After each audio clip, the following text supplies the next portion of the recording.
The news came during the 11 a.m. head count on Monday, January 6th.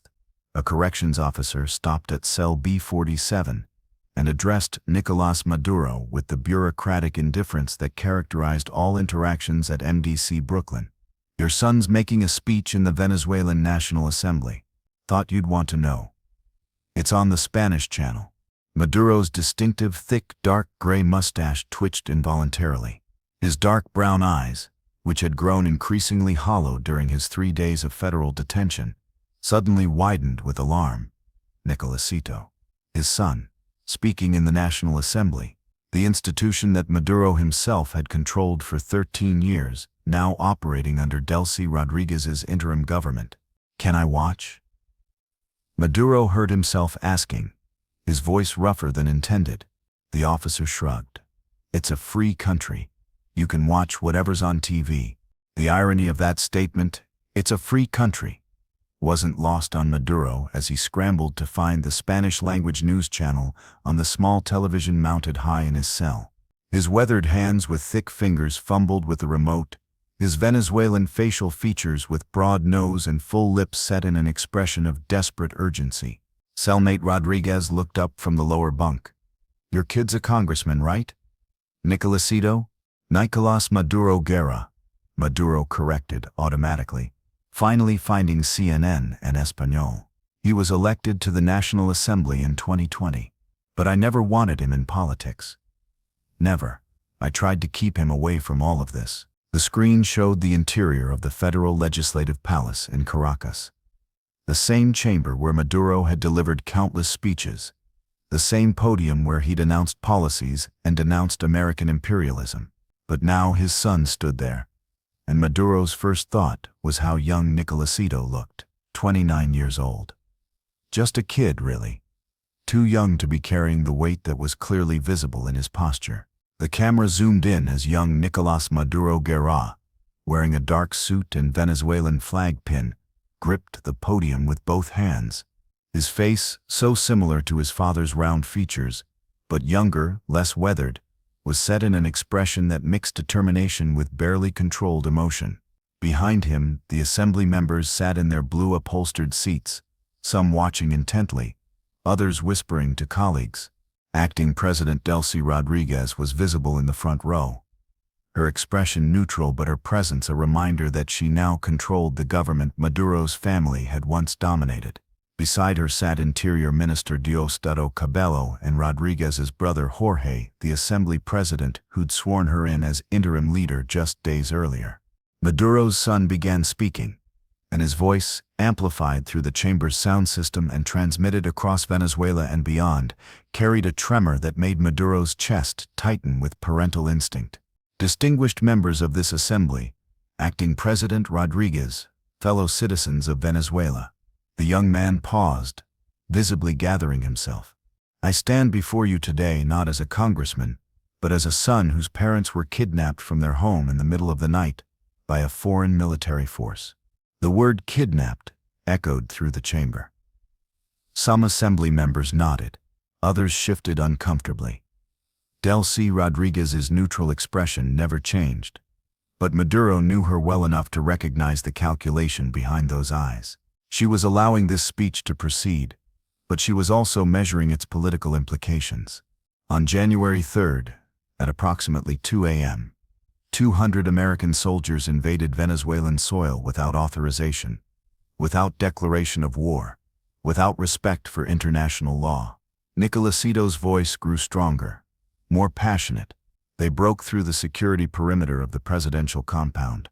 They used explosives on reinforced steel doors. They terrorized the household staff. And they seized my father, the elected president of Venezuela, and my mother, the first lady, at gunpoint. In his Brooklyn cell, Maduro found himself gripping the edge of his bunk so tightly that his knuckles went white under his medium dark brown Latin American skin. The prison ID wristband on his left wrist dug into his flesh. His breathing had become shallow, rapid. He remembered trying so desperately to keep Nicolasito out of politics. The conversations they'd had when his son was 18, 19, 20. Study engineering, Maduro had urged. Study medicine. study anything except politics. This life destroys families. Look at what it did to Chavez's children. Look at what it's doing to you, watching your father, aged 20 years and 5. But Nicolasito had inherited something from both his parents, from Maduro's stubborn commitment to the Bolivarian Revolution, and from Cilia's fierce protective instincts. By the time he was 25, he joined the Socialist Party.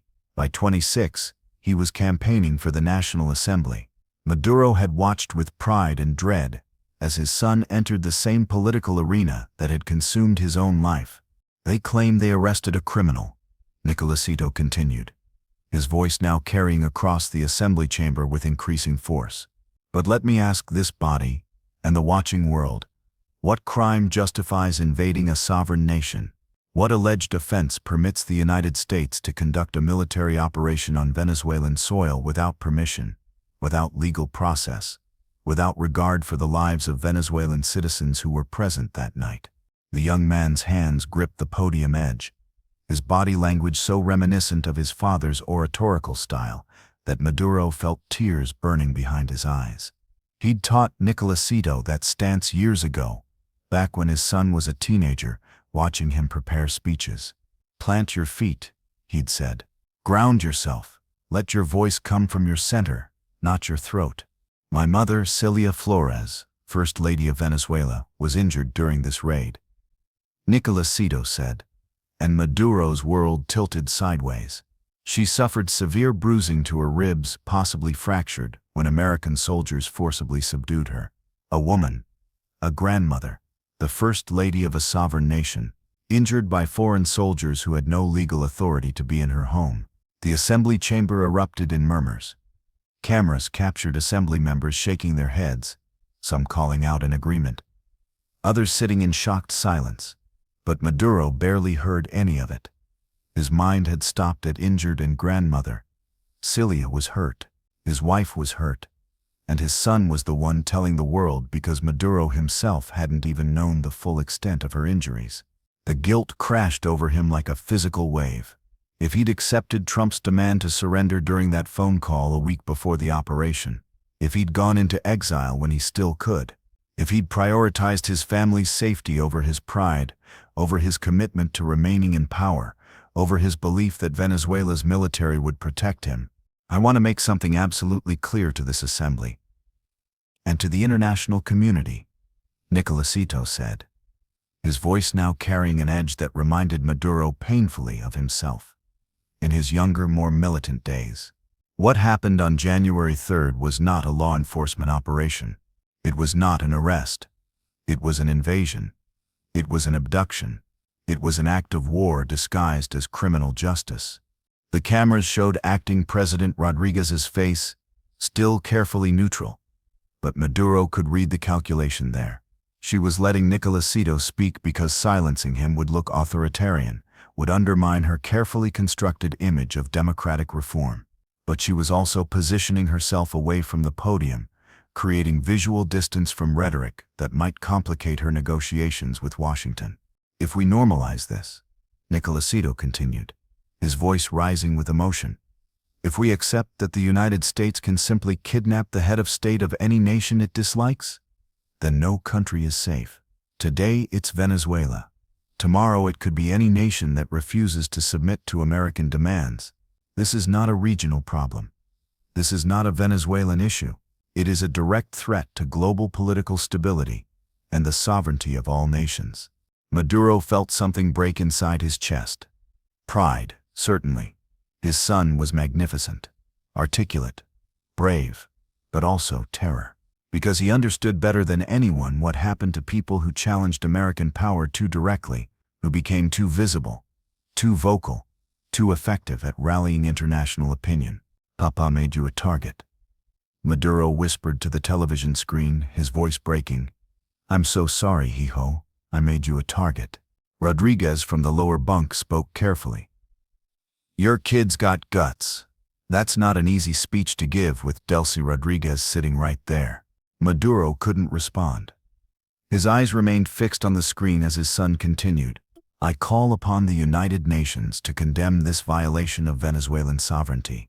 I call upon the International Criminal Court to investigate these actions as potential crimes of aggression. I call upon every nation that values its own sovereignty to speak out against this dangerous precedent. The young man's voice wavered slightly, and Maduro recognized the signs of tears being forcibly suppressed. He'd done the same thing countless times himself, fighting to maintain composure during emotional speeches. But most importantly, Nicolasito said, his voice now openly breaking, I call upon the government of the United States to return my parents, return the President of Venezuela, return the First Lady, return them to Venezuelan soil where they can face whatever accountability our own justice system demands, but through legal processes conducted by Venezuelans, not imposed by foreign military force. The emotion was too much. Young Nicolás Maduro Guerra's voice cracked completely as he said, Papa te amo, Mama te amo. We're fighting for you. Venezuela is fighting for you. We will not accept this violation. We will not. He couldn't finish.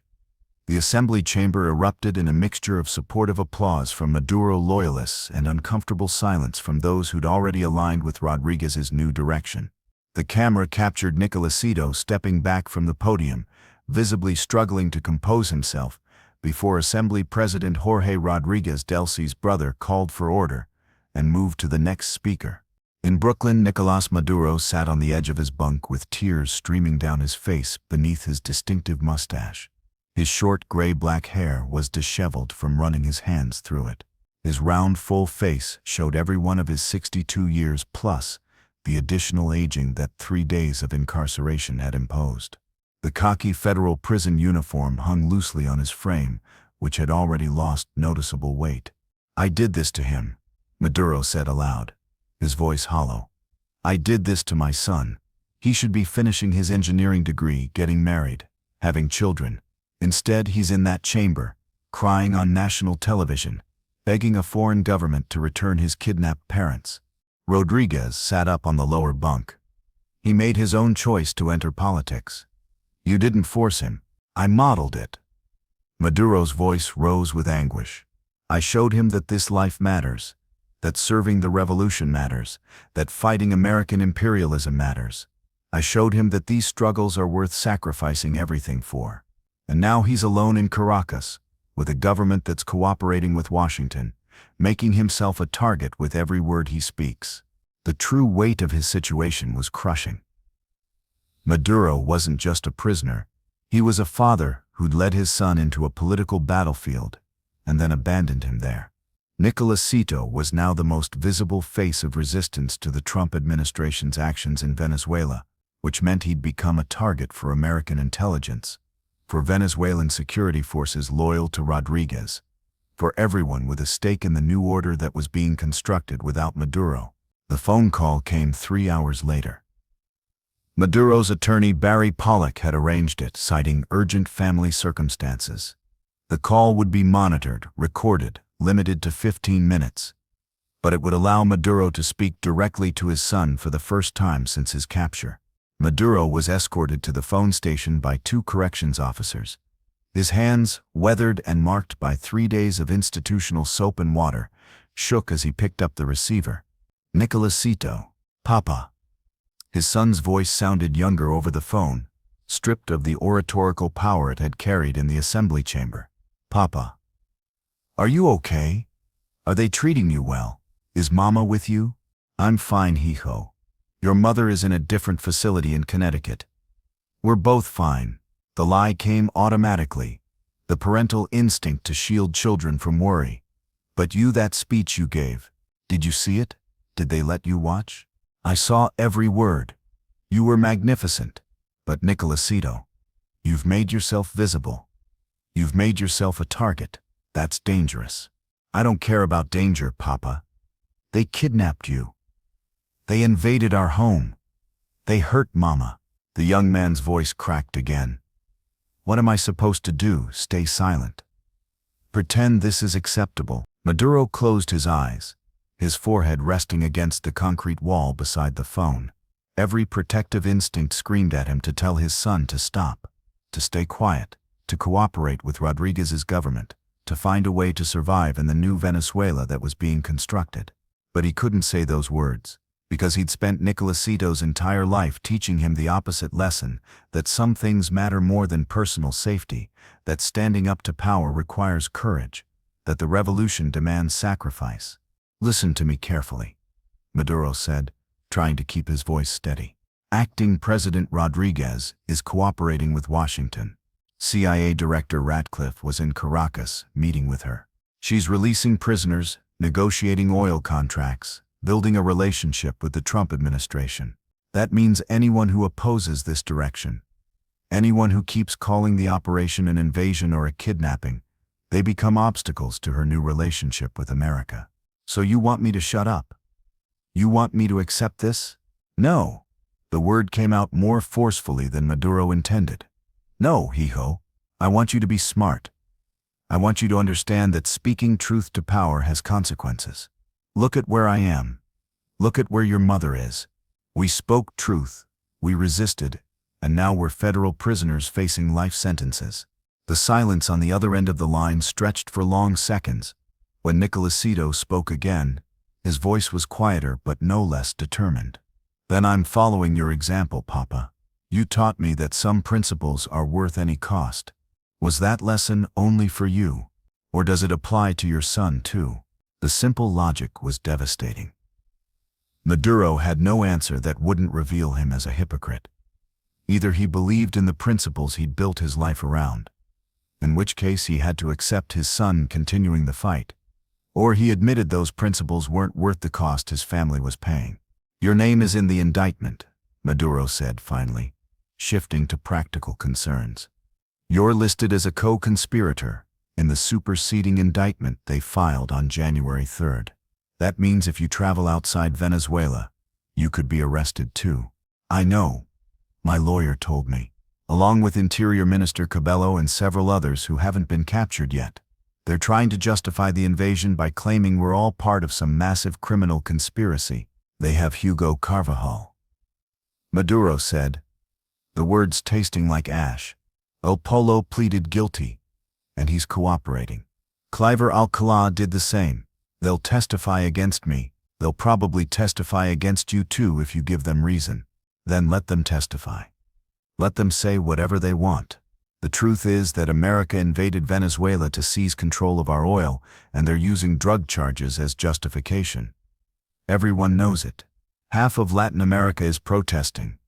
China and Russia are condemning it. The UN Secretary General called it a violation of international law, and meanwhile Trump says he's in charge of Venezuela, and Rodriguez is releasing prisoners and negotiating with Washington." Maduro countered, "International condemnation means nothing if the acting government cooperates with the occupation." The 15-minute warning came, a corrections officer tapping his watch. Maduro had maybe 2 minutes left. "Nicolasito, listen to me. Be careful. Watch Rodriguez and Cabello closely.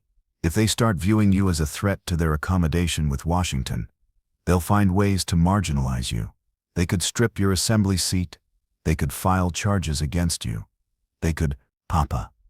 His son's voice was steady now, calm. "I love you. I will fight for you and Mama until you're both home safely. But I'm not a child anymore. I'm a grown man. I'm a congressman. I made my choices with open eyes. Let me live with the consequences." The call ended before Maduro could respond. He stood at the phone station for several seconds after the dial tone began, the receiver still pressed to his ear, his entire body sagging against the wall. When he returned to his cell, the evening news was showing international reaction to Nicolasito's speech. It had gone viral across Spanish-language social media. Excerpts were being played on networks throughout Latin America. His son's tearful declaration, "Papa te amo, Mama te amo, we're fighting for you," had become the most shared clip of the day. And with every share, with every replay, with every news segment analyzing the speech, Nicolasito became more visible, more valuable as a symbol of resistance, and more dangerous to anyone who wanted smooth cooperation with Washington. The call from Cilia came that evening, during her own allocated phone time from the women's detention facility in Connecticut. Her voice sounded different than during their previous conversations, weaker, more strained, and Maduro wondered if it was because of the rib injury Nicolasito had mentioned. "Did you see him?" she asked immediately. "I saw, and I spoke to him." "Cilia, he's made himself a target. Every intelligence agency watching Venezuela just put his name at the top of their monitoring lists. He's 29 years old, protecting his parents. What did you expect him to do?" "I expected," Maduro stopped, because he didn't know what he'd expected, for his son to stay silent, to accept the new reality, to abandon his parents to American justice. "I wanted him safe. We stopped being able to guarantee our son's safety the moment you decided to stay in power instead of accepting exile," Cilia said. And the words landed like physical blows. "We made choices, Nico. We chose to hold on to the presidency even when it became clear the Americans would never accept it. We chose to facilitate cartel operations to fund the government. We chose to resist Trump's demands. And now we're living with the consequences. But you don't get to make those choices and then expect Nicolasito to pretend his parents weren't kidnapped." He called it an invasion. He called it an abduction. He's using the exact rhetoric that will make Rodriguez's cooperation with Washington difficult. "Good," Cilia said fiercely. "Let him make it difficult. Let him remind the world what really happened. Because if everyone stays silent, if everyone accepts this as normal, then Trump can do it again to any leader he wants. Our son is brave enough to speak truth. Be proud of that instead of terrified." The call ended, leaving Maduro alone with his conflicting emotions: pride in his son's courage, terror at his son's vulnerability, guilt that his own choices had put Nicolasito in this position, helplessness that he couldn't protect him from this distance, from inside a federal prison cell, from his position of complete powerlessness. The next morning brought news that made Maduro's worst fears materialize. The superseding indictment had been publicly released with Nicolasito's name prominently featured as a co-conspirator. American prosecutors were careful to note that he hadn't been charged yet, but the implication was clear. If he continued to be problematic, if he kept rallying international opposition, indictment and arrest warrants could follow. More immediately concerning, Venezuelan media reported that acting President Rodriguez had met with Assembly leadership to discuss concerning rhetoric from certain members. She'd specifically mentioned the need for responsible political discourse that doesn't undermine Venezuela's relationships with the international community. The message was obvious. Nicolasito needed to moderate his language or face consequences from his own government. But when the young Maduro appeared on television again 3 days later, this time for an interview with Telesur, his rhetoric had only intensified. He called the operation America's most blatant violation of international law since the Iraq invasion.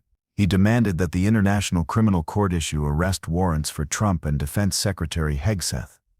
He characterized Rodriguez's cooperation with Washington as collaboration with an occupying power. Watching from Brooklyn, Maduro felt simultaneously proud and terrified. His son was magnificent, articulate, passionate, uncompromising. He was also signing his own arrest warrant with every word. The breaking point came during week 3 of Maduro's detention. News broke that Venezuelan security forces had raided Nicolasito's home in Caracas, claiming they were investigating irregularities in congressional financial disclosures. No charges were filed, but the message was unmistakable. Rodriguez's government was losing patience with the president's son. Maduro's lawyer delivered the news during their weekly meeting. "Your son needs to understand that he's not protected by your position anymore. You're in federal custody facing life sentences. Rodriguez is consolidating power. If he keeps positioning himself as the face of resistance to her government, she'll find ways to silence him. He won't stop," Maduro said, with certainty. "I know my son. The more pressure they apply, the louder he'll speak. He inherited my stubbornness and his mother's righteousness. That combination doesn't back down. Then he's going to end up arrested too. Rodriguez can charge him with anything: corruption, conspiracy, endangering national security. She can strip his assembly seat through parliamentary procedure. She can make him disappear into the Venezuelan prison system where you can't help him and America won't care. The nightmare scenario. Not just Maduro and Cilia in American custody, but Nicolasito in Venezuelan custody, imprisoned by a government that was cooperating with Washington, subject to pressures and threats that neither parent could protect him from. That night, Maduro had the dream that would recur throughout his remaining time in federal detention. He was standing at the presidential compound in Caracas, watching American soldiers break through the steel doors, but instead of coming for him, they were coming for Nicolasito. His son was standing in the courtyard, giving a speech about sovereignty and justice, while 200 soldiers advanced on him, and Maduro was frozen, unable to move, unable to shout a warning, unable to do anything but watch, as they took his son the same way they'd taken him. He woke gasping, his prison uniform soaked with sweat, the small barred window showing the pre-dawn darkness of another day in Brooklyn. "Bad dream?" Rodriguez asked from the lower bunk. "My son," Maduro managed. "They're going to arrest my son and I can't protect him. I can't even warn him properly, because every phone call is monitored." He couldn't finish. The grief and helplessness overwhelmed him. A father who'd led his son into danger and then abandoned him there. A president who'd chosen power over family safety. A man who'd taught his child to fight for principles and was now watching that child march toward destruction because of those very principles. The television news that morning showed Nicolasito giving another interview, this time calling for international sanctions against the United States for its illegal military action. His face looked thinner than 3 weeks ago. The stress was visible in his posture, his voice, his eyes, but his message remained unwavering. And Maduro, sitting in his Brooklyn cell wearing someone else's clothes and awaiting trial that could result in multiple life sentences, understood with terrible clarity that this was perhaps his greatest punishment.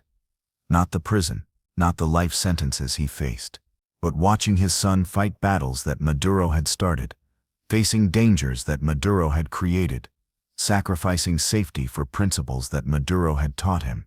The revolution had consumed another generation, and this time, Maduro couldn't even pretend it was worth the cost.